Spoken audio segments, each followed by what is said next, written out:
Afternoon.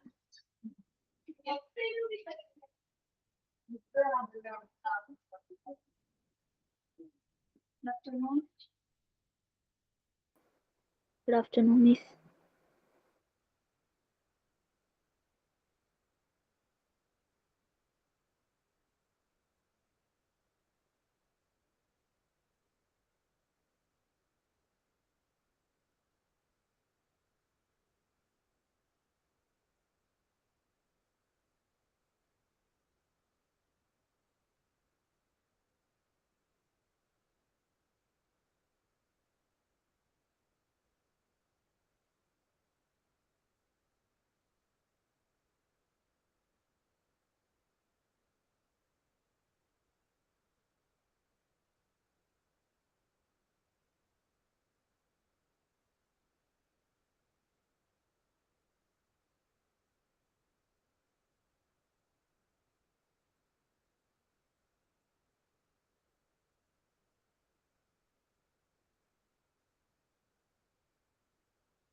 Good afternoon, കേൾക്കാമോ?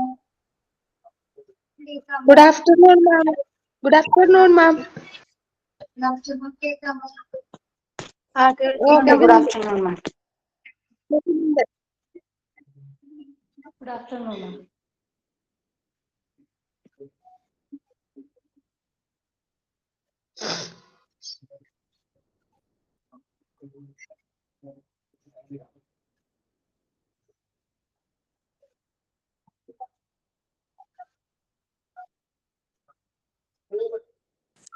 Good morning, Miss. Good afternoon. Good afternoon. ഞങ്ങൾക്ക് ഇവിടെ good morning ആയുള്ളൂ, അതുകൊണ്ടാണ്.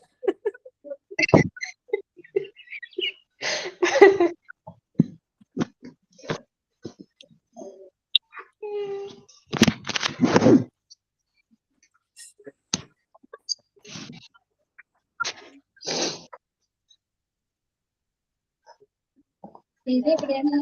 ഇവിടെയാണോ? പുറത്താണോ? ഞാൻ കുത്തി. കുഴപ്പമൊന്നുമില്ല. എന്തിന് ഞാൻ ഇവിടെ അടിച്ചു എന്ന് പറയണ വരണ കമ്പനി ഇന്നലെ അടിച്ചിട്ടുണ്ടെന്ന് പറയണു.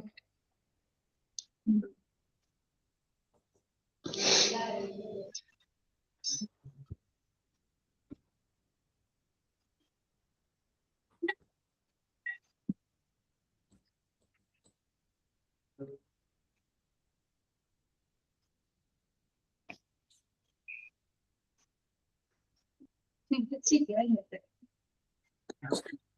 ഞാൻ ഗുഡ് മോർണിംഗ് പറഞ്ഞാണോ? കുറെ നേരമായിട്ട് വെച്ച് ഭയങ്കര ടെൻഷനിലായിരുന്നോ? പെട്ടെന്ന് അതങ്ങ് മാറ്റി.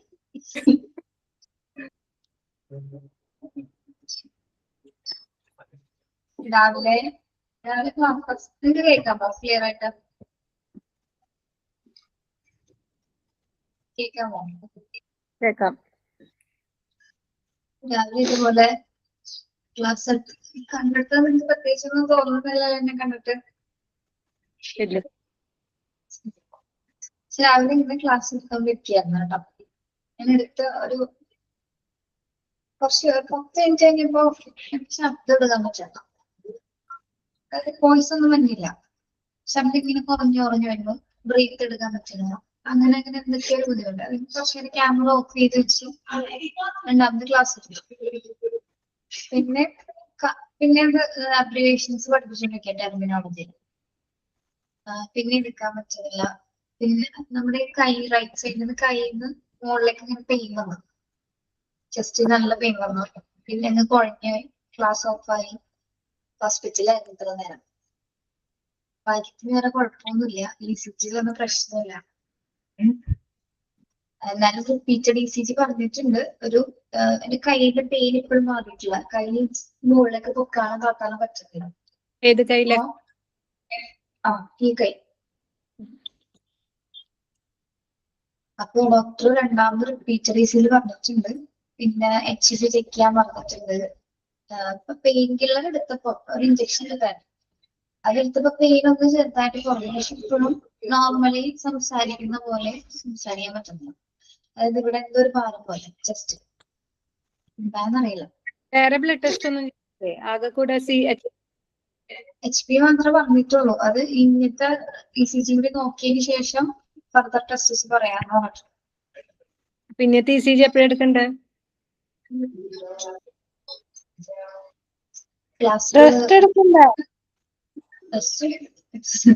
ക്ലാസ് ഇന്നിപ്പോ ഇവിടെ ടീച്ചേഴ്സ് കുറച്ച് പേര് ലീവാണ്. അപ്പൊ കൺസിസ്റ്റ് ചെയ്യാൻ പറ്റില്ല, ക്ലാസ് ക്യാൻസൽ ചെയ്യാൻ പറ്റില്ല. അപ്പൊ പോന്നാണ് രാവിലെ അങ്ങനെ നമ്മള് എക്സ്പെക്ട് ചെയ്യാതെ ഒരു കുഴപ്പമുണ്ടായില്ല. രാവിലെ എനിക്കൊരു പ്രശ്നമേ ഉണ്ടായില്ല. പക്ഷെ പെട്ടെന്നാണ് എന്താ സംഭവിച്ചതെന്ന് അറിയില്ല. ഞാൻ വിചാരിച്ചു ഗ്യാസ് കയറുന്നത്, പക്ഷെ ഗ്യാസിന്റെ പ്രശ്നമില്ലാന്ന് ഡോക്ടർ പറഞ്ഞു. ഒരു ടെൻഷൻ എന്താ പറഞ്ഞേ.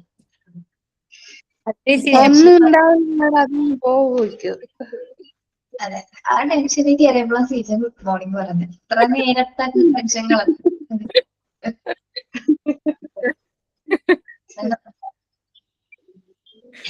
കുഴപ്പമൊന്നും ഉണ്ടാവുന്നില്ലായിരുന്നു അല്ലെ.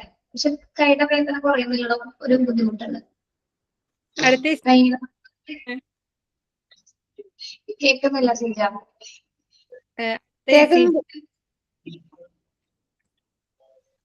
എന്തോ എന്താണ്? നെക്സ്റ്റ് ECG നോക്കിയിട്ട് വേണം. 3 മണിക്കാണ്. 3 മണിക്ക്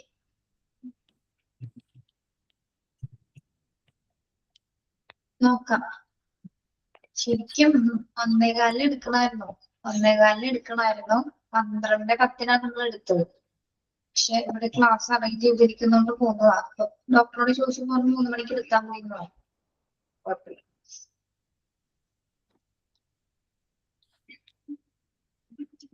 കുഴപ്പമൊന്നും ഉണ്ടാവില്ല. അതെ, എന്നാലും ഒരു ബ്ലഡ് ടെസ്റ്റ് ചെയ്യേണ്ടതായിരുന്നു കുറച്ച്. ചെയ്യാം, വൈകിട്ട് ചെയ്യാൻ പറഞ്ഞു. കൊടുത്തിട്ട് പോന്നിട്ടുണ്ട്. അത് നോക്കിയിട്ട് അപ്പൊ HP നോക്കുമ്പോ എന്താ മനസ്സിലാവുന്നേ? അതാ എനിക്കറിയാത്ത. അതിനി ഗ്ലോബിന്റെ ഉണ്ടായതാണോ എന്ന് അറിയാൻ വേണ്ടി. അങ്ങനെയാണെങ്കിൽ ഉണ്ടാവൂലോ, ഗ്ലോബിന്റെ കുറവുകൊണ്ട് വേദന ഇങ്ങനത്തെ ഉണ്ടാവും. അത് BP ഒന്നും കുഴപ്പമില്ല. BP വലിയ കുഴപ്പമില്ല, എന്നാ അധികം കൂടുതലുള്ളൊരു ടീച്ചേഴ്സാണ് നോക്കിയത്. ഞാൻ കണ്ടില്ല BP. ടീച്ചർമാരുണ്ടായിരുന്നു കൂടെ. അല്ല, പ്രായം വെച്ച് നോക്കുമ്പോഴേ ഒരു അതിന്റെ ഇഷ്യൂ സസ്പെക്ട്. പ്രായം എത്ര വയസ്സുണ്ട്?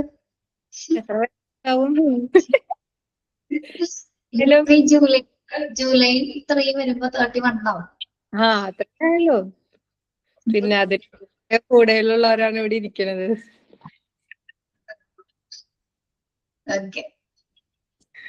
അപ്പോ കുഴപ്പമുണ്ടാകും എനിക്ക്. പക്ഷെ കൈ വേദന മാറാത്തപ്പോ ഭയങ്കര ഒരു ബുദ്ധിമുട്ട്. എന്താന്നറിയുമോ, ബ്ലഡ് ടെസ്റ്റ് ചെയ്യാനായിട്ട് നമുക്ക് ഇങ്ങനെ ചുരുട്ടാൻ പറ്റുന്നില്ല. എനിക്ക് പ്രഷർ ചെയ്യാൻ പറ്റുന്നില്ല. അങ്ങനെയൊക്കെ ബുദ്ധിമുട്ട്. ഇങ്ങനെ ഒരു മരവിപ്പ് കൈക്ക് കൂടുതൽ പെയിൻ വന്നതിന് ശേഷം പിന്നെ കംപ്ലീറ്റ് മരവിച്ചു. എവിടെയെങ്കിലും ഉണ്ടായിരുന്നോ? സ്കൂട്ടർ വന്ന് അങ്ങനൊന്നും ഉണ്ടായിട്ടില്ല. ഇന്ന് നോർമലി ഒക്കെ ആയിരുന്നു, പ്രശ്നം ഉണ്ടായില്ല. നന്നായിട്ട് ഉറങ്ങി, ഉറക്കക്കുറവോ അങ്ങനൊന്നുമില്ല. എന്തെങ്കിലും വീഴോ എന്തെങ്കിലും ഉണ്ടായിട്ടുണ്ടോ? ഒന്നുമില്ല ശ്രീജ, ഒന്നുമില്ല. നോക്കാം എന്തെങ്കിലും. Okay, good afternoon. എത്ര പേരുണ്ട് ക്ലാസ്സിൽ? 17 പേര്. നജു ഇല്ലേ ഇന്ന് ക്ലാസ്സിൽ? ഉണ്ടല്ലോ. ഉണ്ട്. നജ്വ നാട്ടിൽ കേട്ടില്ല ശ്രീജ, എന്താ പറഞ്ഞേ? നജ്വ നാട്ടിൽ ആണോ? ഓക്കെ. നമ്മള് കഴിഞ്ഞ ക്ലാസ്സിൽ ലൗണ്ടറി ആൻഡ് ലിനൻ സർവീസസ് ആണ് എടുത്തുകൊണ്ടിരുന്നത്. ഓക്കെ, ഇവിടെ വരെ പറഞ്ഞു. കോമൺലി യൂസ്ഡ് എക്യുപ്മെന്റ്സ് പറഞ്ഞായിരുന്നോ? ഡിഫറെന്റ് ടൈപ്സ് ഓഫ് ലിനൻസ് പറഞ്ഞോ? ഇല്ല. ഈ പ്രോസസിംഗ് സോൾഡ് ലിനന്റെ ഈ ഒരു ഫ്ലോ ചാർട്ട് പറഞ്ഞിരുന്നില്ലേ? പറഞ്ഞേ. ഓക്കെ.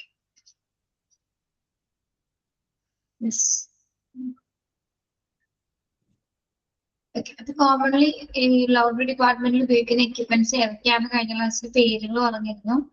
ഏതൊക്കെയാണ്?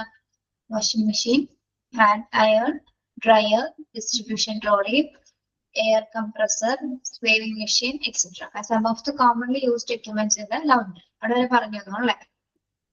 ഇനി soil or contaminated laundry. Handling is very vital for the safety and well-being of patients and staff. Linen that comes in contact with workers or individuals can become contaminated with injuries, microorganisms, and body fluids. Personal protective equipments must be worn when infection is handled. All infected linen must be washed separately to other items. Okay. ഇനി soiled or contaminated laundry. Soiled materials നമുക്കറിയാം, മലിനമായിട്ടുള്ള linens നമ്മൾ കൈകാര്യം ചെയ്യുമ്പോൾ പ്രത്യേകിച്ച് പേഷ്യൻസിന്റെയും സ്റ്റാഫിന്റെയും സുരക്ഷിതത്വം ഉറപ്പുവരുത്തിക്കൊണ്ട് തന്നെയാണ് നമ്മളത് clean ചെയ്യേണ്ടത്. ഓക്കെ, അതായത് കണ്ടാമിനേറ്റഡ് ആയിട്ടുള്ള ലിനൻസ് അല്ലെങ്കിൽ എന്താണ് ഇഞ്ചുറീസ് ആയിട്ടുള്ള മൈക്രോ ഓർഗാനിസംസ്, ബോഡി ഫ്ലൂയിഡ്സ് ഒക്കെ ചെയ്തിരിക്കുന്ന ലിനൻസിനെ സംബന്ധിച്ചിടത്തോളം എന്താണ്, അതുമായിട്ട് നമ്മൾ സമ്പർക്കം വരുമ്പോൾ എല്ലാ പ്രിക്കോഷൻസ് എടുത്തിട്ടായിരിക്കണം നമ്മളത് ഹാൻഡിൽ ചെയ്യുന്നത്. അല്ലെങ്കിൽ എന്താണ് പലതരത്തിലുള്ള ഇൻഫെക്ഷൻസ് സ്പ്രെഡ് ആവാനുള്ള സാധ്യതയുണ്ട്. ഓക്കെ, നിർബന്ധമായിട്ടും പേഴ്സണൽ പ്രൊട്ടക്റ്റീവ് എക്യുപ്മെന്റ്സുകൾ ധരിച്ചിട്ടായിരിക്കണം ഇത്തരം മെറ്റീരിയൽസ്, സോയിൽഡ് ആയിട്ടുള്ള ലൗണ്ടറി മെറ്റീരിയൽസ് നമ്മൾ കൈകാര്യം ചെയ്യേണ്ടത്. ലിനൻ മെറ്റീരിയൽസ് നമ്മൾ കൈകാര്യം ചെയ്യുന്നത്. All infected linen must be wash separately to other items. ഇപ്പോൾ ഈ ഇൻഫെക്റ്റഡ് ആയിട്ടുള്ള ലിനൻ മെറ്റീരിയൽസ് നമുക്ക് നോർമൽ മെറ്റീരിയൽസിന്റെ കൂടെയാണോ വാഷ് ചെയ്യുന്നത്?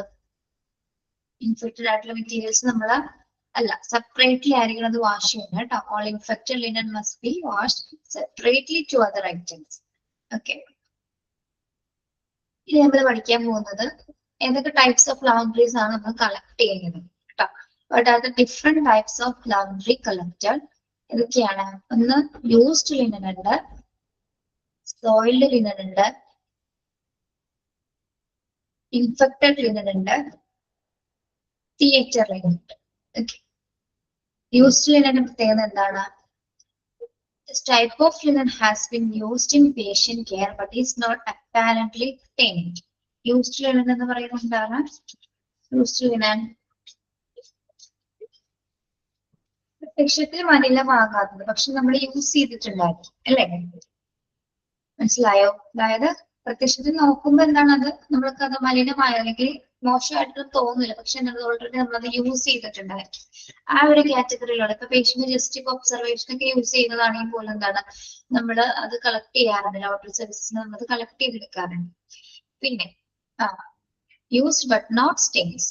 ഓക്കെ, യൂസ് ചെയ്തിട്ടുണ്ടായിരുന്നു പക്ഷെ അതിൽ എന്താണ് കറകളൊന്നും ആയിട്ടുണ്ടാവില്ല. പ്രത്യക്ഷത്തിൽ എന്താണ് അപ്പാരന്റ്ലി നോക്കിക്കഴിയുമ്പോൾ അതിന് വേറെ കേടുപാടുകളൊന്നും വന്നിട്ടുണ്ടാവില്ല. അതാണ് യൂസ്ഡ് ലിനൻസ് എന്ന് പറയുന്നത്. ഇനി സോയിൽഡ് ലിനൻ എന്ന് പറയുമ്പോൾ എന്താണ്? സോയിൽഡ് ലിനൻസ്,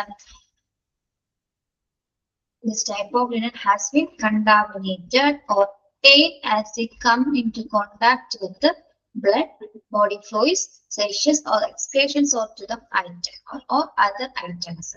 മലിനമായിട്ടുള്ള ലിനൻ മെറ്റീരിയൽ എന്ന് പറയുമ്പോൾ അതിൽ എന്തെല്ലാം മെറ്റീരിയൽസ് ആയിട്ടുണ്ടാവാം? ഇതൊക്കെ ആയിട്ടുണ്ടാവാം പ്രത്യേകിച്ച് ബ്ലഡ് ആൻഡ് ബോഡി ഫ്ലൂയിഡ്സ് അല്ലെങ്കിൽ നമ്മുടെ വിസർജനങ്ങള് മറ്റ് ഫ്ലൂയിഡ്സ് ഒക്കെ ആയതായിരിക്കും എന്ത്, അതുമായിട്ട് സമ്പർക്കം വന്നിരുന്ന് മലിനമായിട്ടുള്ള ലിനൻ മെറ്റീരിയൽസ് ആണ് ഇത് സോയിൽഡ് ലിനൻസ് എന്ന് പറയുന്നത്. ഓക്കെ, ബ്ലഡോ ബോഡി ഫ്ലൂയിഡ്സ് അല്ലെങ്കിൽ മറ്റ് എക്സ്കർഷൻസുമായിട്ട് എന്താണ് സമ്പർക്കം വന്നിട്ടുള്ള മലിനമായിട്ടുള്ള കണ്ടാമിനേറ്റഡ് ആയിട്ടുള്ള obtained ആയിട്ടുള്ള മെറ്റീരിയൽസ് ആണ് എന്ത് സോയിൽഡ് ലിനൻ എന്ന് പറയുന്നത്. മലിനമായ ലിനൻ മെറ്റീരിയൽ. ഇത്ര ഓർക്കുക കേട്ടോ. ഇനി ഇൻഫെക്റ്റഡ് ലിനൻ എന്ന് വെച്ചാൽ എന്തായിരിക്കും? ഇൻഫെക്റ്റഡ് ലിനൻ പ്രത്യേകത എന്താ? ഇൻഫെക്റ്റഡ് ആയത് അല്ലെ?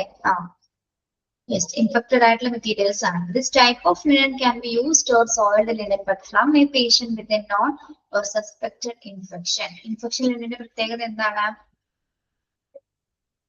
ഏതെങ്കിലും ഒരു സംശയിക്കേണ്ട രോഗിയിൽ നിന്ന് ഇൻഫെക്റ്റഡ് ആയിട്ടുള്ള സസ്പെക്റ്റഡ് ആയിട്ടുള്ള ഏതെങ്കിലും രോഗിയിൽ നിന്ന് എന്താണ് ഇൻഫെക്ഷൻ അണുബാധ ബാധിച്ച ഏതെങ്കിലും തരത്തിലുള്ള മെറ്റീരിയൽസ് ആയിരിക്കും ഇതിൽ വരുന്നത് ഇൻഫെക്റ്റഡ് ലിനൻ കാറ്റഗറിയിൽ ഉൾപ്പെടുന്നത്. ഇനി നെക്സ്റ്റ് എന്താണ്? Theatre linen. തിയേറ്റർ ലിനൻ എന്ന് പറയുമ്പോൾ എവിടെയാണ് നമ്മൾ യൂസ് ചെയ്യുന്നത്? Used in operation theatre or surgical procedure. Operation തിയേറ്റേഴ്സിൽ അല്ലെങ്കിൽ സർജിക്കൽ പ്രൊസീജിയേഴ്സ് ഉപയോഗിച്ചിരിക്കുന്ന ലിനൻ മെറ്റീരിയൽസ് ആണ് ഇതിൽ വരുന്നത് തിയേറ്റർ ലിനനിൽ വരുന്നത്. ഓക്കെ, അപ്പൊ ഈ 4 ടൈപ്സിലാണ് നമ്മൾ ഹോസ്പിറ്റലിൽ നിന്ന് ലോണ്ടറി കളക്ട് ചെയ്യുന്നത്. Okay, different types of laundry എന്ന് പറയുന്നത് ഏതൊക്കെയാണെന്ന്? യൂസ്ഡ് ലിനൻ ഉണ്ട്, സോയിൽഡ് ലിനൻ ഉണ്ട്, ഇൻഫെക്റ്റഡ് ലിനൻ ഉണ്ട്, തിയേറ്റർ ലിനൻ. ഓക്കെ, ഇന്ന് 4 ഒന്ന് വായിച്ചു നോക്കി. വായിച്ചു നോക്കൂ കേട്ടോ.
മനസ്സിലായോ? യൂസ്ഡ് ലിനൻ എന്താണ്? നമ്മൾ രോഗി പരിചരണത്തിന് ഉപയോഗിച്ച മെറ്റീരിയൽ ആണിത് യൂസ്ഡ് ലിനൻ എന്ന് പറയുന്നത്.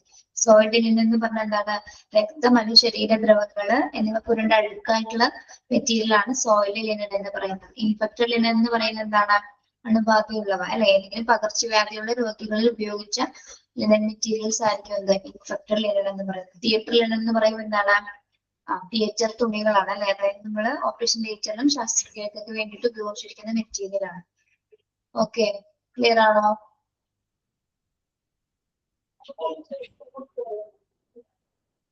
യെസ്.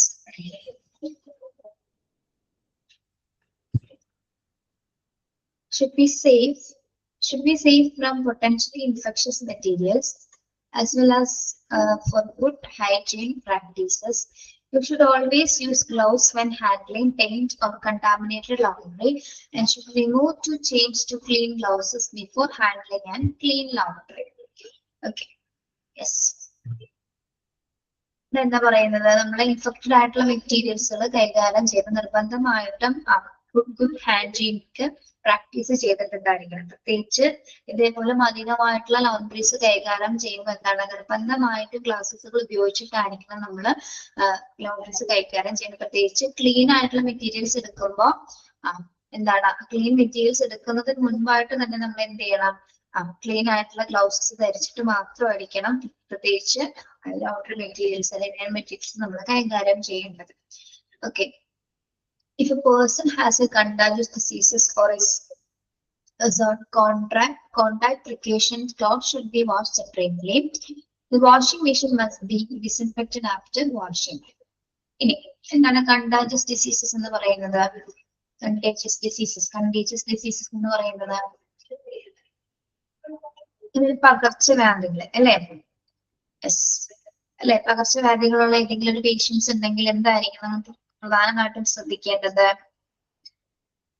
അങ്ങനെയുള്ള രോഗികളുടെ മെറ്റീരിയൽസ് നമ്മൾ സെപ്പറേറ്റ് ആയിട്ടായിരിക്കണം വാഷ് ചെയ്യേണ്ടത്. എന്തെങ്കിലും കണ്ടാൽ ഡിസീസസ് ഉള്ള അല്ലെങ്കിൽ അങ്ങനെയുള്ള രോഗാവസ്ഥയുമായി കൈകാര്യം ചെയ്യുന്ന മെറ്റീരിയൽസ് ആണെങ്കിൽ നമ്മൾ എന്താണ് അതിന് വേണ്ടിയുള്ള പ്രിക്കോഷൻസ് എടുത്തിട്ട് മാത്രമായിരിക്കണം അത് സെപ്പറേറ്റ് ആയിട്ട് വാഷ് ചെയ്യുന്നത്. അത് വാഷ് ചെയ്തതിന് ശേഷം എന്താണ് നമ്മളെ വാഷിംഗ് മെഷീൻ കൂടി നമ്മൾ എന്ത് ചെയ്തിരിക്കണം, അണുവിമുക്തമാക്കേണ്ടതും അത്യാവശ്യമാണ്. അതായത് ആ വാഷിന് ശേഷം നമ്മൾ എന്ത് ചെയ്യണം, washing machine must then be disinfected after washing.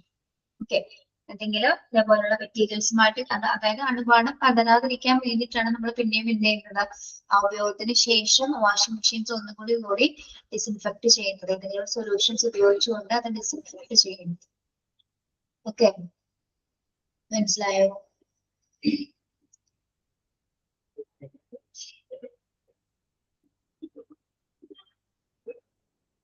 Yes, എല്ലാവരും ക്ലാസ്സിൽ തന്നെ ഇല്ലേ?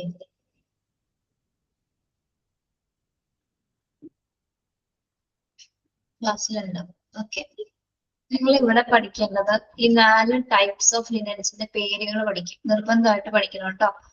യൂസ്ഡ് മുതൽ തിയേറ്റർ ലിനൻ വരെ എന്താന്ന് മാത്രം പഠിച്ചാൽ മതി, അതിന് താഴെയുള്ള കാര്യങ്ങളൊന്നും നോക്കണ്ട കേട്ടോ. ഓക്കെ, ഇനി നെക്സ്റ്റ് പഠിക്കുന്നത് separate collection of infected linens ആണ് നമ്മൾ നോക്കുന്നത്. നമുക്കറിയാം ഇൻഫെക്റ്റഡ് ആയിട്ടുള്ള മെറ്റീരിയൽസ് നമ്മൾ സെപ്പറേറ്റഡ് ആയിട്ടാണ് കളക്ട് ചെയ്യുന്നത് അല്ലെ. മറ്റു നോർമൽ ലിനൻ മെറ്റീരിയൽസിന്റെ കൂടെ എല്ലാം നമ്മൾ ഇൻഫെക്റ്റഡ് ലിനൻസ് കൈകാര്യം ചെയ്തു. All linen after use should be collected in each department or ward and segregated into potentially ineffective and non-potentially ineffective. Place stained linen into any clearly labeled and leak-proof containers. Example, bag or buckets in the patient care area. Staff who collect, handle, dispose or transfer soiled linen at the high risk. Okay. Yes, നമ്മളപ്പോ ഈ infected ആയിട്ടുള്ള linens നമ്മൾ 2 രീതിയിലാണ് അതിനെ categorise ചെയ്യുന്നത്. എങ്ങനെയൊക്കെയാണ് categorise ചെയ്യുന്നത്? Ineffective എന്നും ഇൻഫെക്റ്റീവ് എന്നും non effective, non potential effective, അങ്ങനെ തന്നെയാണ് നമ്മൾ ടെക്സ്റ്റിൽ കിടക്കുന്നത്.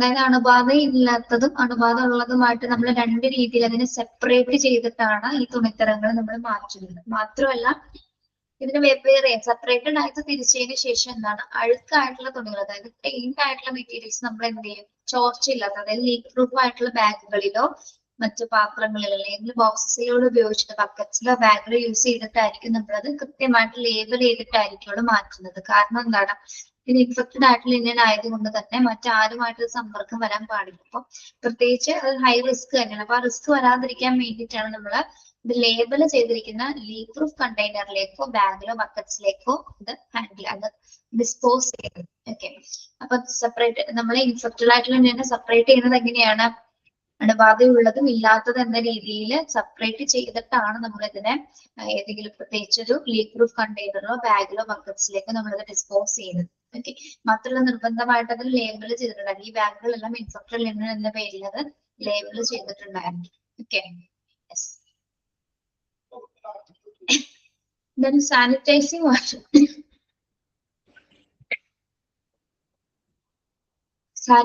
washing machines.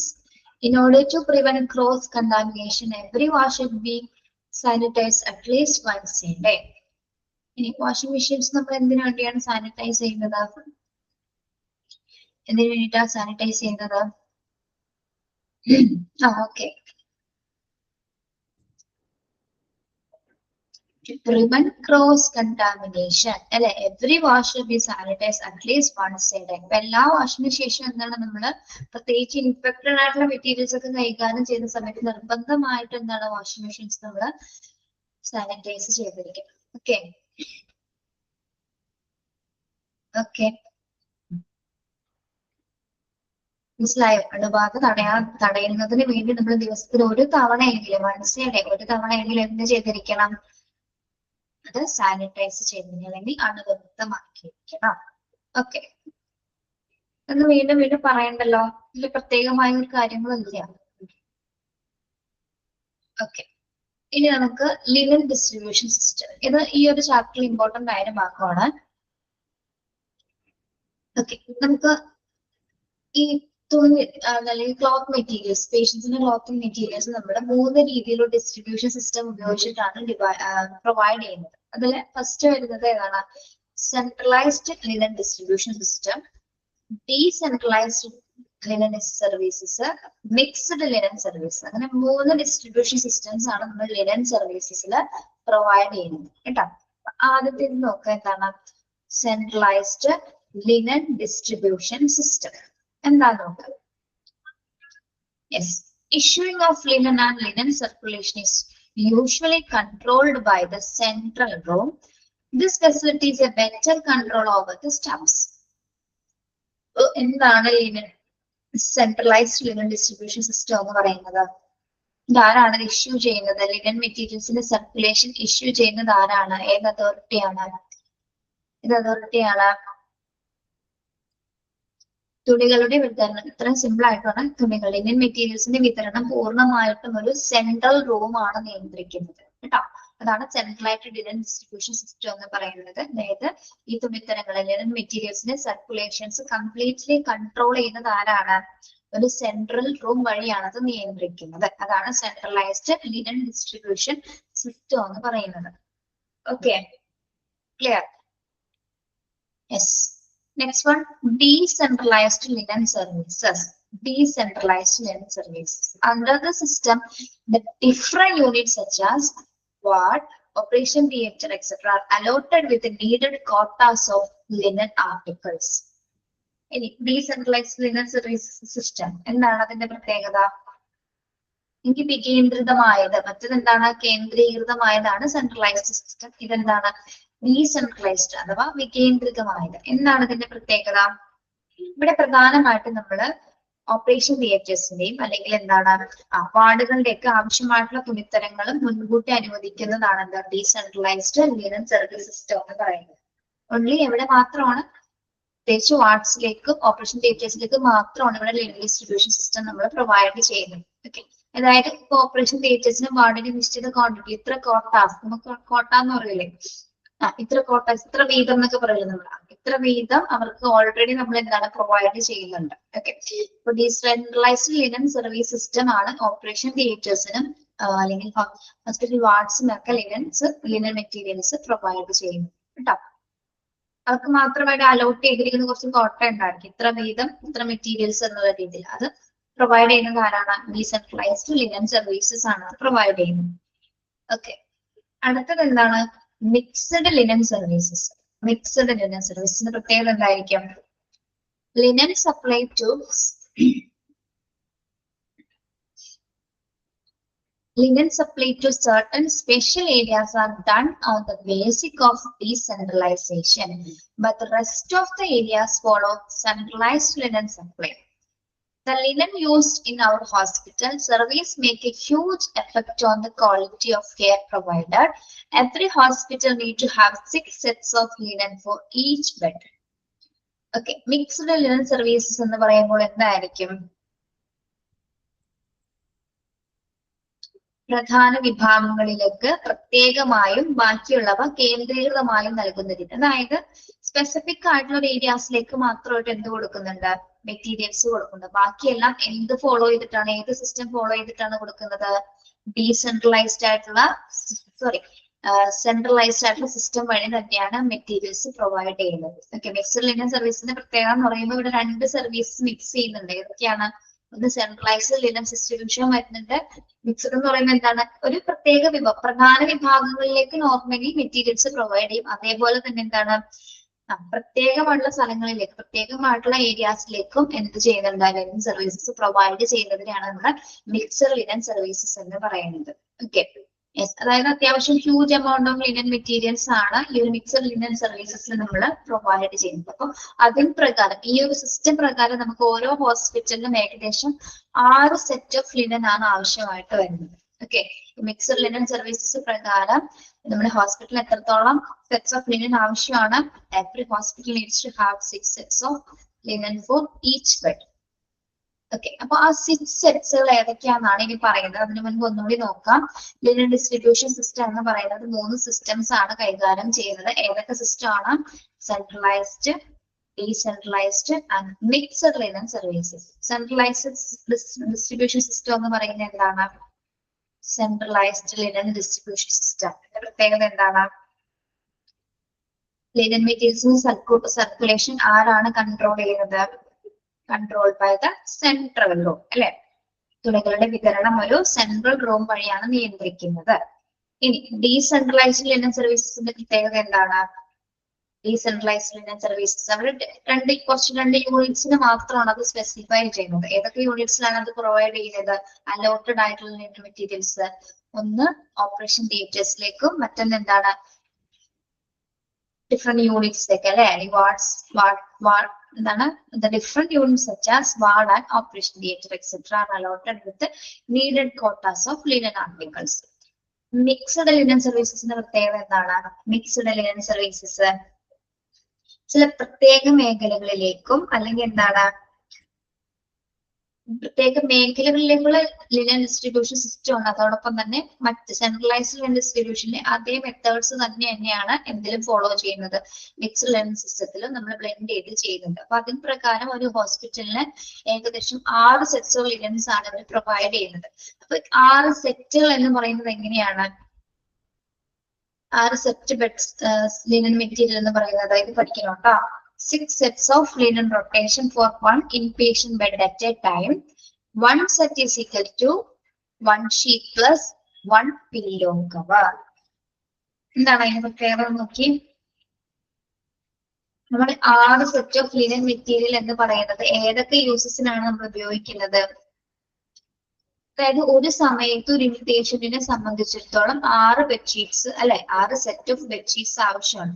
അതായത് 6 സെറ്റ് എന്ന് പറയുമ്പോൾ അതിൽ ഒരെണ്ണത്തിൽ എത്ര എണ്ണമാണ് വരുന്നത്? 6 സെറ്റ് എന്ന് പറയുമ്പോൾ ഒരെണ്ണത്തിൽ എത്ര വരുന്നു? ഒരു സെറ്റിൽ എത്ര എണ്ണം ഉണ്ടാവും? ഒരു സെറ്റില് ഒരു ഷീറ്റ് പ്ലസ് ഒരു പില്ലോ കവർ എന്ന ആ ഒരു ഡ്യൂറേഷനിലാണ് അത് വരുന്നത്. Set is equal to 1 set is equal to 1 sheet plus 1 pillow cover. ഇനി ഇതെങ്ങനെയാണ് ഈ 6 സെറ്റ് ആയിട്ട് ഇങ്ങനെ നമ്മളിതിനെ തരംതിരിക്കുന്നതെന്ന് നമുക്ക് നോക്കാം. അപ്പൊ ഇതിന്റെ ഈ 6 സെറ്റ് ഒരു പേഷ്യന്റിന് വേണ്ടിയിട്ട് 6 സെറ്റ് ഓഫ് ലിനൻ മെറ്റീരിയൽസ് ആവശ്യമുണ്ട്. ഈ 6 സെറ്റ് എങ്ങനെയാണ് ഉപയോഗിക്കുന്നത്? 6 സെറ്റ് എങ്ങനെയാണ് ഉപയോഗിക്കുന്നത്? ഒന്ന് 2 sets for wash. 1 bed sheet on the way to the laundry while 1 sheet is already the laundry's washing cycle. Okay, അപ്പൊ ആദ്യത്തെ റൊട്ടേഷൻ വരുമ്പോൾ നമ്മൾ ഈ 6 ആദ്യത്തെ 2 എന്ന് പറയുമ്പോൾ എത്രയാണ്? എന്തിനു വേണ്ടിയിട്ടാണ് നമ്മളത് ഉപയോഗിക്കുന്നത്? രണ്ടെണ്ണം ഓൾറെഡി വാഷിലായിരിക്കും അല്ലെ. ഒരെണ്ണം ഉപയോഗിക്കുന്നുണ്ടാവും, ഒരെണ്ണം എന്താണ് already 1 sheets already laundries and washing cycle. ഒരെണ്ണം എന്തായിരിക്കും? ഒരു ബെഡ്ഷീറ്റ്സ് ഓൺ ദ വേയിലായിരിക്കും, ഒരു ബെഡ്ഷീറ്റ്സ് എന്തായിരിക്കും ലോണ്ടറിയിൽ അല്ലെങ്കിൽ എന്താ മെഷീൻസിലായിരിക്കും അത് ഉപയോഗിച്ചിട്ട്. അത് ഉപയോഗിച്ചത് മെറ്റീരിയൽസ് വാഷ് ചെയ്തുകൊണ്ടിരിക്കുകയാണ്. സെക്കൻഡ് സെറ്റ് എന്ന് പറയുമ്പോൾ എന്താണ്? 1 bedsheets second 2 sets in use. രണ്ടെണ്ണം നമ്മൾ എന്താണ് യൂസ് ചെയ്യാൻ വേണ്ടി ഉപയോഗിക്കും. പേഷ്യന്റിന് വേണ്ടിയിട്ട് രണ്ടെണ്ണം യൂസ് ചെയ്യാൻ വേണ്ടിയിട്ട് ഉപയോഗിക്കുന്നത്. അതെങ്ങനെയാണ്? 1 bedsheet should already be on the bed while 1 should be ready to be used. ഒരെണ്ണം നമ്മൾ ബെഡിൽ യൂസ് ചെയ്യുന്നുണ്ടാവും, ഒരെണ്ണം യൂസ് ചെയ്യാൻ വേണ്ടിയിട്ട് വെച്ചിട്ടുണ്ടായിരിക്കും. മനസ്സിലായോ? അതാണ് 2 sets in use എന്ന് പറയുന്നത്. 2 sets already on the way ആണ്, ഒരെണ്ണം വാഷിംഗ് മെഷീൻസിലുണ്ട്. സെക്കൻഡ് സെറ്റിൽ എന്ന് പറയുമ്പോൾ എന്താണ്? ഒരെണ്ണം നമ്മൾ യൂസ് ചെയ്തുകൊണ്ടിരിക്കുന്ന, ഒരെണ്ണം യൂസ് ചെയ്യാൻ പോകുന്നത്. അതാണ്. അപ്പം ഇത്ര സെറ്റായി? 4 സെറ്റായി. ഇനി 2 കൂടി ഉണ്ട് അല്ലെ. 2 sets in stock. ഇനിയുള്ളത് എന്തിനു വേണ്ടി വെച്ചിരിക്കുന്നത്? ഇതിനുള്ളതാണ് 2 നമ്മൾ സ്റ്റോക്ക് ചെയ്തിട്ടുണ്ടായിരിക്കും. ഓക്കെ, അപ്പൊ ഒരു പേഷ്യൻസിന് വേണ്ടിയിട്ട് ഒരു ലിനന്റെ സെറ്റ് എന്ന് പറയുന്നത് ഇങ്ങനെ 6 സെറ്റാണ്. ഈ രീതിയിലാണ് ഇതിന്റെ റൊട്ടേഷൻ വരുന്നത്. ഒരു സെറ്റ് വാഷിലും, 2 സെറ്റ് യൂസിലും, 2 സെറ്റ് സ്റ്റോക്കിലായിരിക്കും. മനസ്സിലായോ പറഞ്ഞത്? ഇവിടെ നോക്കിയേ, റൊട്ടേഷൻ എങ്ങനെയാണ്? 6 sets ഓഫ് ലിനന്റെ റൊട്ടേഷൻ എങ്ങനെയാണ്? 2 sets വാഷില്, 2 sets in use and 2 sets in stock. ഇത് പഠിക്കണം കേട്ടോ, ചോദിക്കാറുണ്ട് പരീക്ഷയ്ക്ക്. ഓക്കെ, അപ്പൊ 6 set ഓഫ് ലിനനില് ഒരു സെറ്റ് എന്ന് പറയുമ്പോൾ എത്ര എണ്ണം ഉണ്ടാവും? ഒരു സെറ്റ് എന്ന് പറയുന്നത് എത്ര എണ്ണം ഉണ്ടാവും?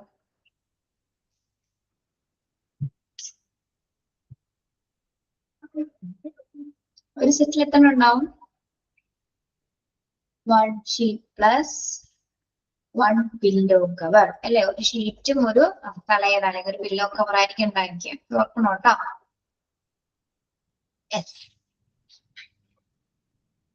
ഒരു bedsheet and pillow case. Very good. ഈ ഭാഗത്തിൽ ഈ ഒരു ഭാഗം നന്നായിട്ട് പഠിക്കണം. ഇതിന് എപ്പോഴും ചോദ്യങ്ങൾ ചോദിക്കാറുണ്ട് കേട്ടോ. Next one. ഇനി നമ്മൾ ലാസ്റ്റ് ഭാഗം ഉണക്കിന്റെ ലോഞ്ചസ് ഫേസ് ചെയ്യുന്ന ചാലഞ്ച്. ഈ ഒരു ഡിപ്പാർട്ട്മെന്റ് ഫേസ് ചെയ്യുന്ന പ്രധാന ചാലഞ്ചസ് എന്തൊക്കെയാണ്, വെല്ലുവിളികൾ എന്തൊക്കെയാണ്? Okay. The laundry department faces some major challenges. They are loss of linen or theft. Okay. Laundry face ചെയ്യുന്ന മറ്റൊരു പ്രധാന പ്രശ്നം എന്ന് പറയുന്നത് ലിനൻ മെറ്റീരിയൽസ് കളവ് പോവാറുണ്ട് അല്ലെങ്കിൽ മോഷണം പോവാറുണ്ട്. എങ്ങനെയാണ് ഈ ലിനൻ മെറ്റീരിയൽസ് മോഷണം പോകുന്നത്? എങ്ങനെ പോകുന്നു? എങ്ങനെയാണ് പോകുന്നത്? ആൾക്കാരൊക്കെ മോഷ്ടിച്ചു കൊണ്ടുപോകുന്നുണ്ട്. ഇത്ര സെറ്റ് ഓഫ് ബെഡ്സ് നമ്മൾ യൂസ് ചെയ്യുമ്പോൾ ഓൾറെഡി എന്താണ് അപ്പൊ റൂംസിലാണെങ്കിലും അതേപോലെ തന്നെ വാർഡിലാണെങ്കിലും ഉപയോഗിക്കുന്ന മെറ്റീരിയൽസുകൾ ഇപ്പൊ ബൈസ്റ്റാൻഡേഴ്സ് ഉണ്ടാവാറുണ്ട്, അല്ലെങ്കിൽ പുറത്തുനിന്ന് ആൾക്കാർ വന്ന് എടുത്തോണ്ട് പോകാറുണ്ട് ചില ചില മെറ്റീരിയൽസ് ഒക്കെ. പേഷ്യൻസും കൊണ്ടുപോകും. പേഷ്യൻസ് മാത്രമല്ല, പേഷ്യന്റ് കൂടെ ഉള്ളവരാണ് കൂടുതൽ കൊണ്ടുപോകുന്നത് അല്ലെ? ഓക്കെ. അപ്പൊ അതൊരു ചാലഞ്ച് തന്നെയാണ് കേട്ടോ, സത്യം. Next one. Hospital acute infection, HAI മൂലം അല്ലെ? ഹോസ്പിറ്റൽ അക്യൂട്ട് ഇൻഫെക്ഷൻ ഉണ്ടാവുന്നത് മൂലം അത് ഏറ്റവും വലിയൊരു വെല്ലുവിളി തന്നെയാണ് അല്ലെ? ഹോസ്പിറ്റലിൽ ഉണ്ടാവുന്ന ഇൻഫെക്ഷൻ മൂലം അത് ലൗണ്ടറി ഡിപ്പാർട്ട്മെന്റിനെയാണ് ഏറ്റവും കൂടുതൽ അത് ബാധിക്കുന്നത്. പിന്നെ lack of well defined laundry hygiene process. Lack of well defined laundry hygiene process. ഈ ഒരു എന്താണ് മൂന്നാമത്തെ പോയിന്റിലെ വെല്ലുവിളി? ഇന്നത്തെ ചലഞ്ച് എന്താ ഉദ്ദേശിക്കുന്നത്? Lack of well-defined laundry hygiene process. നമ്മൾ ഓൾറെഡി ചാപ്റ്റർ പഠിച്ചപ്പോൾ ഒരുപാട് പ്രോസസ്സിലൂടെയാണ് കടന്നു പോകുന്നത് പഠിച്ചല്ലേ? ഇതിനകത്ത് വരുന്ന കുറച്ച് റൂൾസ് ആൻഡ് റെഗുലേഷൻസ് ഉണ്ട്, അല്ലെങ്കിൽ ഇതിന്റെ ഡിപ്പാർട്ട്മെന്റ് വൈസ് നമ്മൾ ഉപയോഗിക്കുന്ന കുറെ പ്രോസസ്സ് ഉണ്ട്. ആ പ്രോസസ്സിൽ ഏറ്റവും നല്ല രീതി, ഏറ്റവും ഹൈജീനിക് ആയിട്ടുള്ള പ്രോസസ്സ് മാത്രമായിരിക്കും നമ്മൾ ഉപയോഗിക്കേണ്ടത് അല്ലെ?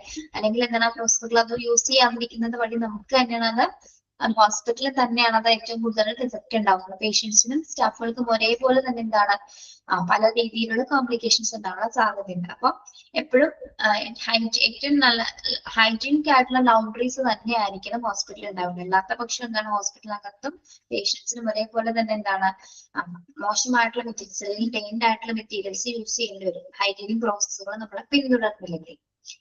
High cost.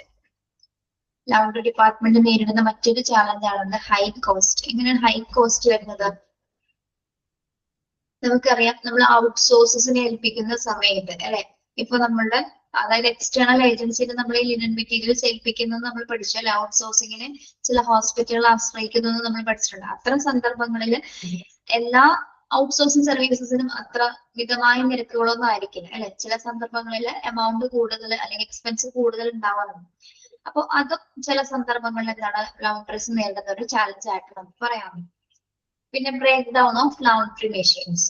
ഇവിടെ നമ്മൾ നിരന്തരമായിട്ട് ഉപയോഗിക്കുന്ന മെഷീൻസിൽ എന്തെങ്കിലും തരത്തിലുള്ള മെയിൻ്റെനൻസോ അതായത് ബ്രേക്ക് ഡൗൺ വന്നു കഴിഞ്ഞാൽ എന്താണ് അവിടുത്തെ കംപ്ലീറ്റ് പ്രോസസ്സുകളും അപ്പൊ തന്നെ സ്റ്റോപ്പ് ആവാനുള്ള സാധ്യതയുണ്ട്. അപ്പൊ ഏറ്റവും നല്ല ക്വാളിറ്റി ഉള്ള മെറ്റീരിയൽസ് ആണ്, ക്വാളിറ്റി ഉള്ള എക്യുപ്മെന്റ്സ് ആയിരിക്കണം നമ്മളിവിടെ ലൗണ്ടറി മെഷീൻസ് ആയിട്ട് ഉപയോഗിക്കേണ്ടത്. അപ്പൊ അത് ബ്രേക്ക് ഡൗൺ ആവുന്നത് വഴി എന്താണ് അവരുടെ പ്രോസസ് തന്നെയാണ് അവിടെ സ്റ്റോപ്പ് ആവുന്നത്. ഓക്കെ. ഇതൊക്കെയാണ് പ്രധാനമായിട്ടും ലൗണ്ടറി ഡിപ്പാർട്ട്മെന്റ് ഫേസ് ചെയ്യുന്ന മേജർ ചാലഞ്ചുകൾ എന്ന് പറയുന്നത്. അത് പഠിക്കണോട്ടോ അതിന്റെ പേരുകൾ എന്തൊക്കെയാണ്? Loss of linen of theft, HAI, hospital acute infection, lack of well-defined laundry hygiene process, then high cost, breakdown of laundry machines. Okay, ചാലഞ്ചസിന്റെ പേര് മാത്രം പഠിക്കാം കേട്ടോ, അത് ചോദിക്കാറുണ്ട്. ഓക്കെ.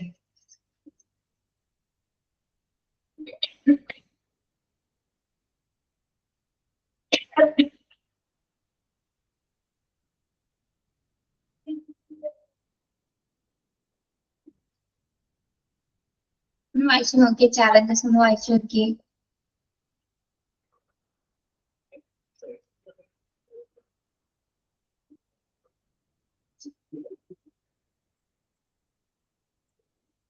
നമ്മള് ഒരു മെറ്റീരിയൽ സോർട്ട് ചെയ്തത് മുതൽ അത് കളക്ട് ചെയ്തത് മുതൽ അതിനെ ഒരു അയൺ ചെയ്ത് ഫോൾഡ് ചെയ്ത് വെക്കുന്നതിനുള്ള പ്രോസസ്സ് നമ്മൾ പഠിച്ചില്ലേ?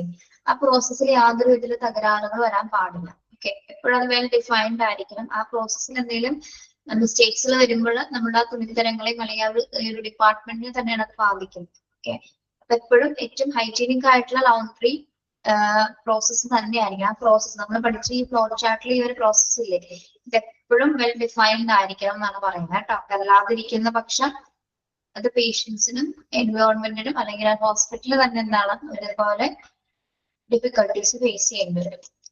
Okay,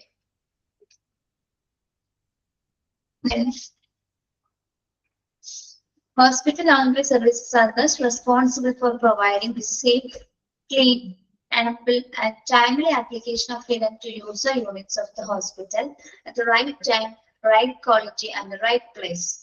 Every healthcare department has the aim of making sure that their patients are comfortable and ultimately that they are safe and healthy. Yes. Last paragraph എന്താ പറയുന്നത്? നമ്മളെല്ലാ ഹോസ്പിറ്റലിലെയും പ്രാഥമികമായിട്ട് ലക്ഷ്യം എന്ന് പറയുന്നത് പേഷ്യൻസിന്റെ സുരക്ഷിതത്വം ഉറപ്പുവരുത്താന്നാണ് അല്ലെ. യെസ്, അപ്പൊ ഈ ഒരു ഡിപ്പാർട്ട്മെന്റ് പ്രധാന ചുമതല എന്ന് പറയുന്നത് എന്താണ്, അല്ലെങ്കിൽ ലോണ്ടറി സർവീസസിന്റെ പ്രധാനപ്പെട്ട ഉത്തരവാദിത്വം എന്ന് പറയുന്നത് എന്താണ്? ഏറ്റവും സേഫ് ആയിട്ടുള്ള ക്ലീൻ ആയിട്ടുള്ള മതിയായ രീതിയിലുള്ള ലിനൻ മെറ്റീരിയൽസ് പ്രൊവൈഡ് ചെയ്യാൻ. അതായത് ഓരോ ഹോസ്പിറ്റലും ആവശ്യാനുസരണം ഓരോ യൂസർ ഡിപ്പാർട്ട്മെന്റ് ആവശ്യം അറിയിക്കുന്നതിനനുസരിച്ചിട്ട് ടൈമിൽ കൃത്യസമയത്ത് ക്വാണ്ടിറ്റിയില് ക്വാളിറ്റിയില് കൃത്യസമയത്ത് പ്ലേസിൽ എത്തിച്ചു കൊടുക്കുക എന്നുള്ളതാണ് ഈ ഒരു ഡിപ്പാർട്ട്മെന്റിന്റെ പ്രധാന ലക്ഷ്യം എന്ന് പറയുന്നത്. ഇനി every healthcare department has aim of making sure that patients are comfortable and ultimately that they are safe and healthy. ഇപ്പൊ ഓരോ ഹെൽത്ത് ഇൻസ്റ്റിറ്റ്യൂഷൻ അല്ലെങ്കിൽ ഓരോ ഹെൽത്ത് കെയർ മേഖലയും ആഗ്രഹിക്കുന്നത് എന്തുകൊണ്ടാണ്?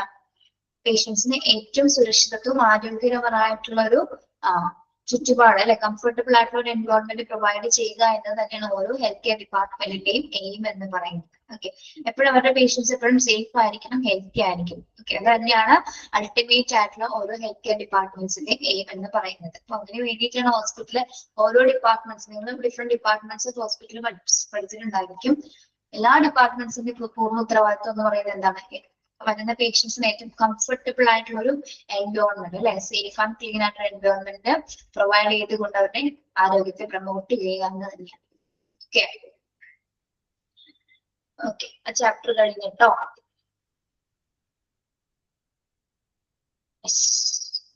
ഇതില് ഇമ്പോർട്ടന്റ് ആയിട്ടുള്ള കുറച്ച് ഭാഗങ്ങൾ ഞാൻ ഒന്ന് പറഞ്ഞു തരാം, ടിക്ക് ചെയ്ത് തരാം, അത് മാത്രം പഠിക്കുക. പറഞ്ഞു പോയിട്ടുണ്ടായെന്ന് തോന്നുന്നത്. ഈ ഒബ്ജക്റ്റീവ്സ് 3 പഠിക്കണേ. ഈ 3 ഒബ്ജക്റ്റീവ്സ് പഠിക്കുക, ലൊക്കേഷൻ പഠിക്കുക, ലോണ്ടറി സർവീസസിന്റെ ഇമ്പോർട്ടൻസ് പഠിക്കുക, എന്തുകൊണ്ടാണ് അഡ്മിനിസ്ട്രേറ്റേഴ്സ് ഔട്ട്സോഴ്സിംഗ് ചൂസ് ചെയ്യുന്നത് പഠിക്കുക.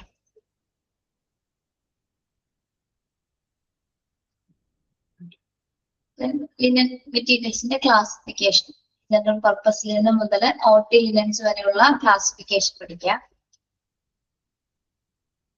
ഈ പ്രോസസ്സിംഗ് ഓഫ് സോൾഡ് ലിനൻ ഈ ഭാഗത്തെ ഏറ്റവും ഇമ്പോർട്ടന്റ് ആയിട്ടുള്ള കാര്യമാണ് കേട്ടോ. സോർട്ടിങ് എന്താണ്, സ്ലൂസിങ് എന്താണ്, വാഷിംഗ്, പ്രസ്സിങ് ആൻഡ് ഫോൾഡിങ് വരെയുള്ള എല്ലാ പ്രൊസീജിയേഴ്സും പഠിക്കാം. പിന്നെ നിർബന്ധമായിട്ടും ഈ ഫ്ലോ ചാർട്ട് പഠിച്ചിരിക്കണം. കാരണം ഈ ഫ്ലോ ചാർട്ട് തന്നിട്ട് ഇതിൽ ഏതെങ്കിലും ഒരെണ്ണം ഡാഷ് കൊടുക്കുക, അല്ലെങ്കിൽ ഫിൽ ഇൻ ദ ബ്ലാങ്ക്സ് പോലെയൊക്കെ വേണമെങ്കിൽ ചോദിച്ചെന്നിരിക്കാം, അല്ലെങ്കിൽ ചൂസ് ദ കറക്റ്റ് ഓർഡർ വേണമെങ്കിൽ ചോദിക്കാം. ഇതുമെല്ലാം എന്താണ് ഡിസോർഡർ ആക്കി തന്നിട്ട് നമ്മളടുത്ത് കറക്റ്റ് ഓർഡർ കണ്ടുപിടിക്കാൻ പറയാം. അപ്പൊ ഇതൊരിക്കലും മാറിപ്പോയില്ല കേട്ടോ, പഠിക്കണേ. പിന്നെ ഡിഫറെന്റ് ടൈപ്സ് ഓഫ് ലൗണ്ടറി ഏതൊക്കെയാണ്, കളക്ട് ചെയ്യുന്ന ലൗണ്ടറീസ് യൂസ്ഡ്, സോയിൽഡ്, ഇൻഫെക്റ്റഡ് ആൻഡ് തിയേറ്ററിൽ പഠിക്കണേ. സെൻട്രലൈസ്ഡ് ഡിസ്ട്രിബ്യൂഷൻ സിസ്റ്റം ഇത്രയും പഠിക്കും. ചാലഞ്ചസ് എളുപ്പമല്ലേ ചാപ്റ്റർ. ഹൗസ് കീപ്പിംഗ് ഒക്കെ ആരാ എടുത്തേ? കഴിഞ്ഞോ ഹൗസ് കീപ്പിംഗ് ഒക്കെ?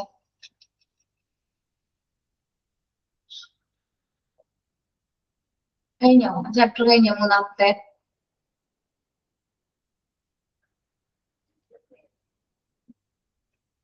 കഴിഞ്ഞു, എടുത്തിട്ടില്ല.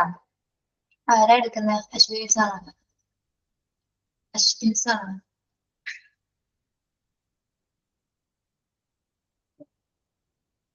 ഓക്കെ, നമുക്ക് ഇനി 2 ചാപ്റ്ററും കൂടി ഉള്ളു കേട്ടോ. നമ്മള് 2 ചാപ്റ്ററും കൂടി കഴിഞ്ഞാൽ നമ്മളുടെ കൂടിക്കാഴ്ച അവസാനിച്ചു.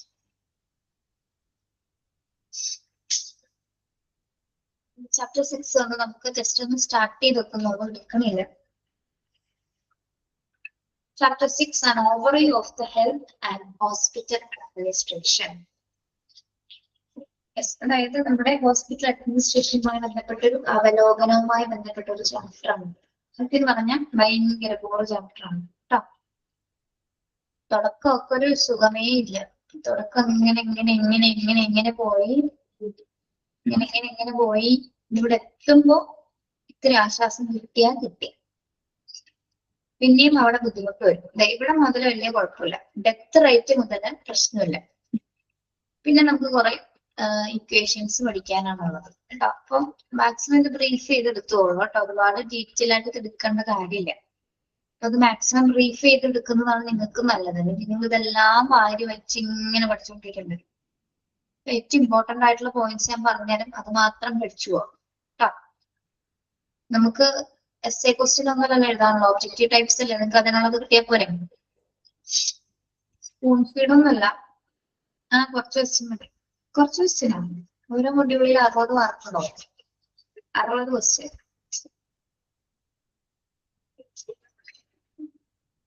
Okay, water. ഇൻട്രൊഡക്ഷൻ ഭാഗം ഒന്ന് മനസ്സിരുത്തി ഒന്ന് വായിച്ചു നോക്കിയേ. മീനിങ് ഓഫ് ഹെൽത്ത് അഡ്മിനിസ്ട്രേഷൻ എന്താണ് വായിച്ചത്?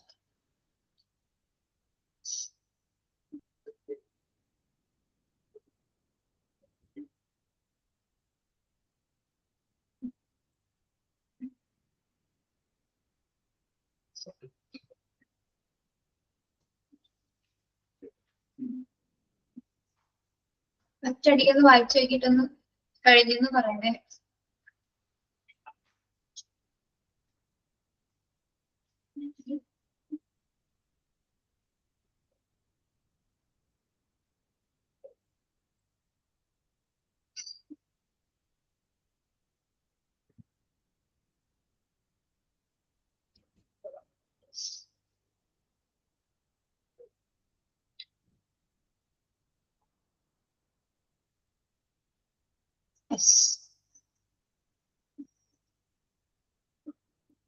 അല്ല, മെയിൻ എക്സാമിന് ഒരു മൊഡ്യൂളിന് 60 മാർക്ക്, 60 ചോദ്യം കേട്ടോ.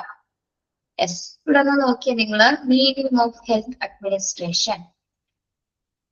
ഇവിടെ health administration, health care administration, health care management or hospital management is a field that related to leadership, management and administration of public health system, healthcare system, hospital and hospital networks in all primary, secondary and tertiary sector. അപ്പൊ നമ്മളെ health administration പല പേരുകളിൽ അറിയപ്പെടുന്നുണ്ട്. എന്തൊക്കെയാണ്? Health care administration, underline ചെയ്ത് നോക്കട്ടോ. Health care administration, health care management or hospital management കേട്ടോ. 3 പേരിലും ഹെൽത്ത് അഡ്മിനിസ്ട്രേഷൻ അറിയപ്പെടുന്നുണ്ട്. ഏതൊക്കെയാണ്? Health care administration, health care management or hospital management. 3 ഒന്ന് തന്നെയാണ് കേട്ടോ, ഒന്ന് തന്നെയാണ്. അപ്പൊ ഏത് ഒരിക്കലും മാറിപ്പോയത്. ആരോഗ്യ അഡ്മിനിസ്ട്രേഷൻ അല്ലെങ്കിൽ ആരോഗ്യ സംരക്ഷണം, ഹെൽത്ത് കെയർ മാനേജ്മെന്റ് അല്ലെങ്കിൽ ആശുപത്രി മാനേജ്മെന്റ്, അങ്ങനെ പല പേരിൽ നമ്മൾ അതിനറിയപ്പെടുന്നുണ്ട്. ഓക്കെ, അപ്പൊ എന്താണ് ഈ ഒരു ഹെൽത്ത് അഡ്മിനിസ്ട്രേഷന്റെ പ്രധാന ഉത്തരവാദിത്വം എന്തായിരിക്കും? എന്തിനു വേണ്ടിയിട്ടാണ് ഇത് നിലകൊള്ളുന്നത്? എന്തിനു വേണ്ടിയാണ് ഇത് നിലകൊള്ളുന്നത്? ഹെൽത്ത് കെയർ സിസ്റ്റത്തിനെ പ്രൊമോട്ട് ചെയ്യുന്നതിന് വേണ്ടിയിട്ട് അല്ലെ, അല്ലെങ്കിൽ അഡ്മിനിസ്ട്രേറ്റീവ് ആരോഗ്യപരമായിട്ടുള്ള ഭരണപരമായിട്ടുള്ള കാര്യങ്ങൾ കൈകാര്യം ചെയ്യുന്നതിന് നിലകൊള്ളുന്നതാണെന്ത്? ഹെൽത്ത് അഡ്മിനിസ്ട്രേഷൻ എന്ന് പറയുന്നത്. അല്ലെ, അതൊക്കെ ഒരു കോമൺ സെൻസ് ചിന്തിച്ചാൽ മനസ്സിലാവും. നമ്മുടെ ഹെൽത്ത് കെയർ സംവിധാനങ്ങളിൽ ഇപ്പൊ പദ്ധതികള് അല്ലെങ്കിൽ നിയമങ്ങള്, റെഗുലേഷൻസ്, പ്രൊസീജിയറുകള്, മാനദണ്ഡങ്ങള്, ക്രൈറ്റീരിയ, ഇതെല്ലാം തീരുമാനിക്കുന്നതും നടപ്പിലാക്കുന്നതൊക്കെ ആര് തന്നെയാണ്? ഹെൽത്ത് അഡ്മിനിസ്ട്രേഷൻ ആണ് അല്ലെ. ഇതിന് മെയിൻ അതോറിറ്റി എന്ന് പറയുന്നത് തന്നെ ആരാണ്? Health administration. അതായത് ഹെൽത്ത് കെയർ മേഖലയിൽ പൂർണ്ണമായിട്ടുള്ള എല്ലാ നടപടിക്രമങ്ങളും കൈകാര്യം ചെയ്യുന്നത് ഹെൽത്ത് അഡ്മിനിസ്ട്രേഷൻ ആണ്. ഓക്കെ, ഏതൊക്കെ മേഖലകളിലാണ് പ്രധാനമായിട്ട് ഇതിന്റെ നെറ്റ്വർക്ക്സ് വരുന്നത്? Hospital networks in all the primary, secondary and tertiary sector അല്ലെ. നമ്മുടെ പ്രാഥമിക മേഖലകൾ എടുത്തു നോക്കുകയാണെങ്കിൽ, നമ്മുടെ ഹോസ്പിറ്റൽ നെറ്റ്വർക്ക്സ് എടുത്തു നോക്കുകയാണെങ്കിൽ പ്രാഥമികമായിട്ടും ദ്വിതീയമായിട്ടും തൃതീയമായിട്ടുള്ള ആരോഗ്യ മേഖലയുടെ എല്ലാ അഡ്മിനിസ്ട്രേറ്റർമാരും ആരോഗ്യ സേവനങ്ങളും അതുമായി ബന്ധപ്പെട്ട പദ്ധതികളെല്ലാം തന്നെ ഒരു ഹെൽത്ത് അഡ്മിനിസ്ട്രേഷന്റെ അണ്ടറിലാണ് തീരുമാനിക്കുന്നത് കേട്ടോ. യെസ്. ആരോഗ്യ സേവനങ്ങള് ക്രമീകരിക്കുന്നു, അതുമായി ബന്ധപ്പെട്ടുള്ള പദ്ധതികൾ തയ്യാറാക്കിയതിനു ശേഷം എന്താണ് നമ്മളിപ്പോ ഈ ആരോഗ്യ മേഖലയിൽ ഇപ്പോ പ്രധാനമന്ത്രി നടപ്പിലാക്കുന്ന കുറെ നിയമങ്ങൾ കണ്ടിട്ടില്ല നിങ്ങള്, പദ്ധതികള്, പ്ലാനിങ്സ് കണ്ടിട്ടില്ല, ആരോഗ്യ മേഖലയ്ക്ക് വേണ്ടി മാത്രമായിട്ടുള്ള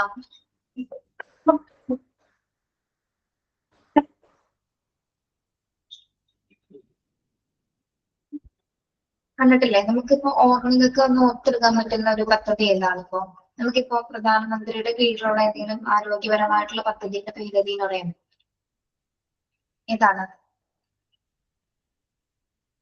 ആരോഗ്യ സുരക്ഷാ മിഷൻ എന്നൊക്കെ പറഞ്ഞിട്ടുണ്ടോ? കേട്ടിട്ടുണ്ടോ? RSBOI. RSBOയുടെ പ്രത്യേകത എന്താ? RSBOയുടെ പ്രത്യേകത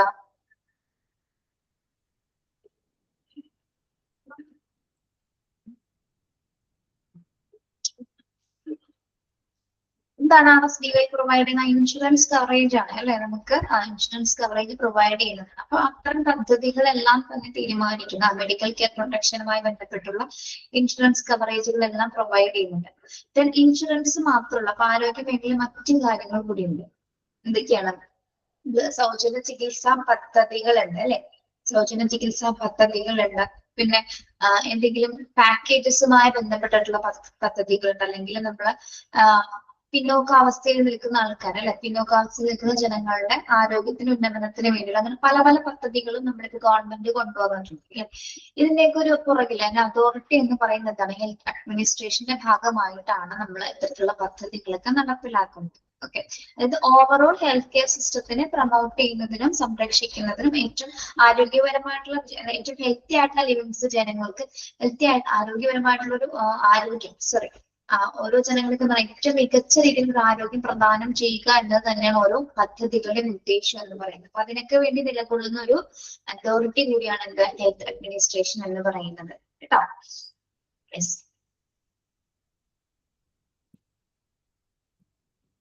എന്തെങ്കിലും മനസ്സിലായോ?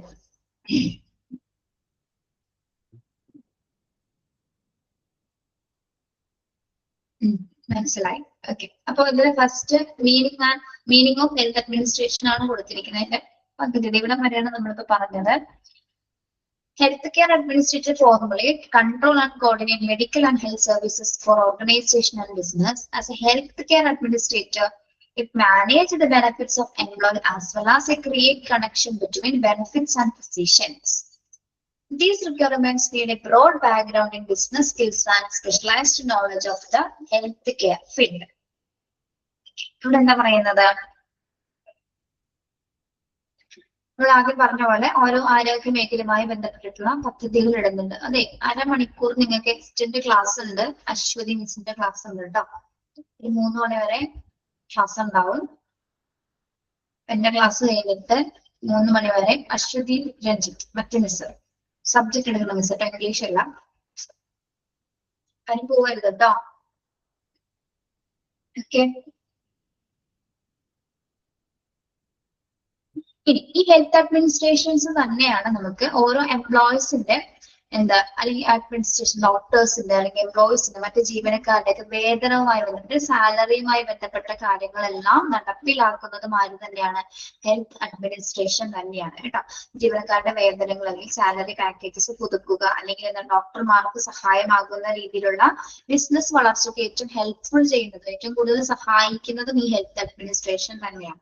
ഓക്കെ, ഹെൽത്ത് കെയർ ഫീൽഡിന്റെ ഏറ്റവും പുറം ഭാഗത്ത് ഒരു ബാക്ക് ബോൺ ആയിട്ട് പ്രവർത്തിക്കുന്ന പ്രധാന ഒരു അഡ്മിനിസ്ട്രേറ്റീവ് അതോറിറ്റി ആണ് ഇത് ഹെൽത്ത് അഡ്മിനിസ്ട്രേഷൻ എന്ന് പറയുന്നത് കേട്ടോ. നിങ്ങൾ ഇതിൽ നിന്ന് ടെക്സ്റ്റിലുള്ള അധിക ഭാഗങ്ങളൊന്നും പഠിക്കണ്ട. ടെക്സ്റ്റിലെ ഫോർമുലകളും ഡെഫിനേഷൻസും മാത്രം പഠിക്കാൻ മതി. പിന്നെ നമ്മൾ ഇവിടുന്ന് തരുന്ന ക്വസ്റ്റ്യൻസ് ഇല്ലേ, മോക്ക് ടെസ്റ്റും പിന്നെ ഗൈഡിൽ നിന്നുള്ള ചോദ്യങ്ങളും, അല്ലാതെ ടെക്സ്റ്റ് റിലേറ്റഡ് ആയിട്ട് നിങ്ങൾ ടെസ്റ്റ് വായിച്ച് ഈ ഒരു പാഠഭാഗത്ത് മാത്രം ടെക്സ്റ്റ് നോക്കിയിരുന്ന് പഠിക്കേണ്ട ഒരു കാര്യമില്ല കേട്ടോ. ഈ ഒരു ചാപ്റ്റർ മാത്രമാണ് ഞാൻ പറയുന്നത്. ബാക്കിയുള്ളത് ടെക്സ്റ്റ് ചിലത് നോക്കാൻ പറയാറുണ്ട്, പക്ഷെ ചിലതില് ഇത് ഭയങ്കര കൺടെസ്റ്റഡ് ആയിട്ടാണ് ഇങ്ങനെ കൊടുത്തിരിക്കുന്നത്, നമുക്ക് ഭ്രാന്ത് പഠിക്കാൻ തന്നെ. പഠിപ്പിക്കുന്നവർക്കും നിങ്ങൾക്കും എനിക്കും ഒരേപോലെ ഭ്രാന്ത് കയറുന്ന ഒരു ചാപ്റ്റർ അത് മനസ്സിലാവില്ല, അതാണ് വിദ്യാകാര്യം. അപ്പൊ ടെക്സ്റ്റ് പഠിക്കുന്നത് നല്ലത് ക്വസ്റ്റ്യൻ ആൻസർ പഠിക്കുന്നല്ലേ. സിമ്പിൾ ആയിട്ടുള്ള കുറച്ച് ക്വസ്റ്റ്യൻസ് ഇട്ടിട്ടുണ്ട്, അത് മാത്രം ഈ ചാപ്റ്ററിൽ നിങ്ങൾ പഠിക്കുക. ഈ ഭാഗത്തെ ടെക്സ്റ്റ് നോക്കേ വേണ്ട നിങ്ങൾ കേട്ടോ. കേട്ടോ യെസ്. ഇനി nature and scope and significance of health administration. Health അഡ്മിനിസ്ട്രേഷന്റെ ഒരു നേച്ചർ എങ്ങനെയാണ്, ഇതിന്റെ സ്കോപ്പ് എന്താണ്, ഇതിന്റെ സിഗ്നിഫിക്കൻസ്, ഇതിന്റെ പ്രാധാന്യം എന്താണ് എന്നുള്ള ഭാഗങ്ങളാണ് ഇനി വരുന്നത്. അതാണ് അടുത്ത ക്ലാസ്സിൽ എടുക്കുന്നത് കേട്ടോ. ക്ലാസ്സിൽ എടുക്കാം. Nature and scope. സിമ്പിൾ ആയിട്ട് പറഞ്ഞാൽ ഹെൽത്ത് അഡ്മിനിസ്ട്രേഷൻ ആണ് നമ്മുടെ ആരോഗ്യ മേഖലയിൽ എല്ലാ പ്രധാനപ്പെട്ട തീരുമാനങ്ങളും എടുക്കുന്നത് കേട്ടോ. യെസ്. ദീർഘകാലമായിട്ടുള്ള എല്ലാ പ്ലാനിങ്സും തീരുമാനങ്ങളൊക്കെ എടുക്കുക എന്നുള്ളത് ഇവരുടെ പ്രധാന നേച്ചറാണ്. അതാണ് ആദ്യത്തെ പോയിന്റിൽ വരുന്നത്. ബാക്കിയുള്ളതൊന്നും അടുത്ത ക്ലാസ്സിൽ എടുക്കാം. സ്റ്റോപ്പ് ചെയ്യണം കേട്ടോ.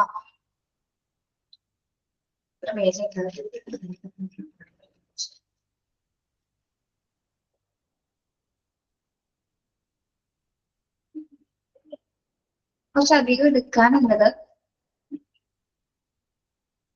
തീരുമെന്നറിയാം. ഓക്കെ. ടീച്ചർ വേറൊരു കാര്യം പറയാം. ഈ സാറ്റർഡേ നിങ്ങൾ എല്ലാവരും ഫ്രീ ആണോ? ഈ സാറ്റർഡേ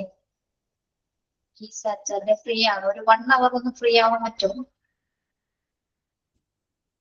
പറ്റും.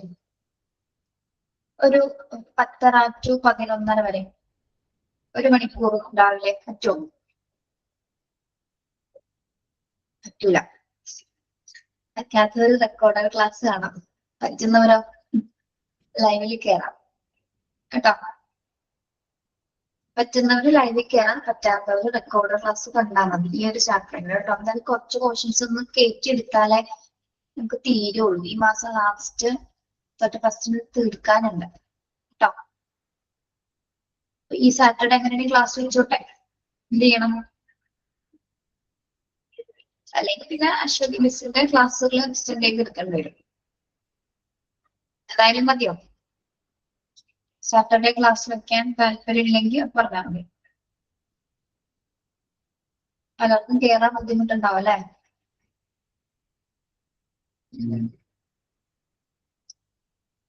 നോക്കാം. തീർന്നില്ലെങ്കിൽ മാത്രം ലാസ്റ്റ് വീക്ക് ആകുമ്പോൾ ഒരു ക്ലാസ് സാറ്റർഡേ എന്തായാലും വെക്കും. അപ്പൊ നിങ്ങൾ കയറാൻ നോക്കാം കേട്ടോ.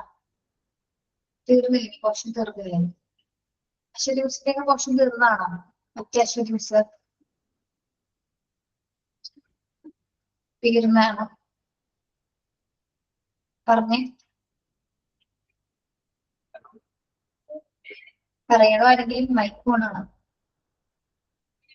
തീർന്നിട്ടില്ല. ഇനി എത്ര പോർഷൻസോളം ബാക്കിയുണ്ട്?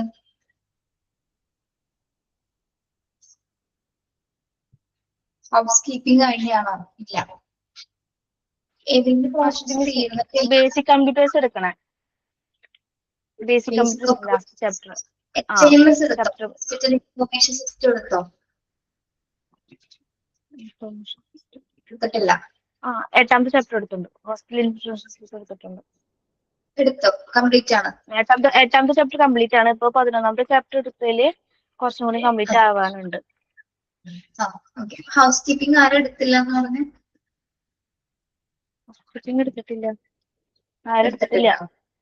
എടുത്തിട്ടില്ല. അത് എടുത്തിട്ടില്ല എന്നാണെങ്കിൽ പറയണോ കേട്ടോ. എടുത്തിട്ടില്ല. ആരും എടുത്തിട്ടില്ല. ശരി. ഇപ്പൊ ടീച്ചറിന്റെ ക്ലാസ് ഉണ്ട് കേട്ടോ. ഒരു 1 മണിക്കൂർ 3 മണി ഉണ്ടാവും. ചെയ്യാം കേട്ടോ. Thank you. Have A nice day. Thank you ma'am. Thank you. Thank you miss.